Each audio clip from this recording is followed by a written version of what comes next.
HTS के मुखिया ने इजरायली हमलों को लेकर नेतन्याहू को खुले तौर पर वार्निंग देते हुए कहा है कि अब सीरिया के भीतर इजरायली हमले बर्दाश्त नहीं किए जाएंगे।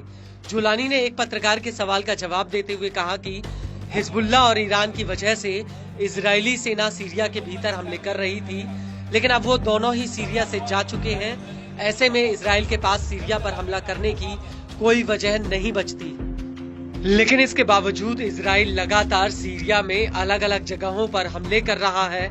नेतन्याहू का बहाना है कि वो सीरियन आर्मी द्वारा छोड़े गए हथियारों को नष्ट कर रहा है, जिससे ये चरमपंथियों के हाथों में ना पड़े। इजराइल ने सबसे ज्यादा हमले सीरिया के लताकिया और टाटस में किए हैं। सैन्य रणनीति के लिहाज से ये दोनों ही प्रांत बेहद ही अहम है।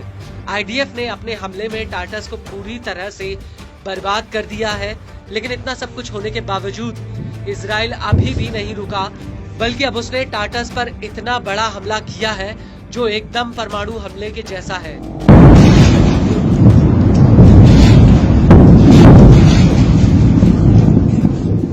लेबनानी न्यूज एजेंसी अल मायादीन का कहना है कि टाटस हमले में कई लोग मारे गए और कई घायल हुए हैं। हालांकि अभी तक इनका स्पष्ट आंकड़ा सामने नहीं आया है। अल मायादीन के मुताबिक ये हमला किसी भयानक भूकंप के बराबर था। जैसे ही इजराइल के बम टाटस पर गिरे, वैसे ही वहां पर जापान के हिरोशिमा में गिरे परमाणु बम की तरह धरती हिलने लगी और आसमान में एक बहुत बड़ा आग का सुर्ख लाल गोला बन गया। नजारा ऐसा था कि मानो टाटस में अचानक जलजला आ गया हो।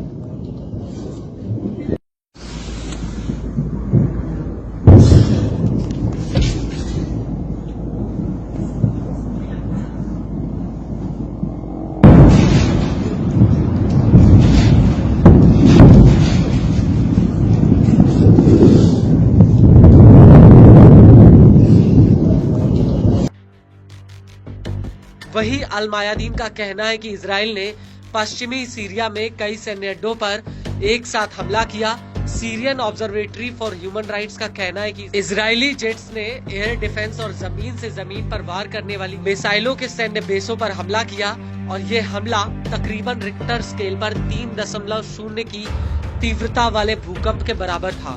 अल मायादीन को शोधकर्ता रिचर्ड कारोडोरी ने बताया कि इस धमाके का संकेत सामान्य भूकंप के मुकाबले 2 गुना तेजी से फैला, जिसे मैग्नोमीटर स्टेशन के जरिए पश्चिमी तुर्की के इस्निक में 820 किलोमीटर की दूरी तक पहचाना गया। लेकिन इस हमले से पहले इजरायली जेट्स ने सीरिया के देर इज़्ज़ार प्रांत के अल बुकामाल सैन्य अड्डे पर भी हमला किया था और इन हमलों के दौरान इजराइल की पैदल सेना क्वीनेत्रा में और आगे बढ़ गई। मीडिया रिपोर्ट्स के मुताबिक इजरायली सेना दमिश्क से लेबनान को जोड़ने वाले हाईवे से महज 15 किलोमीटर की दूरी पर खड़ी है।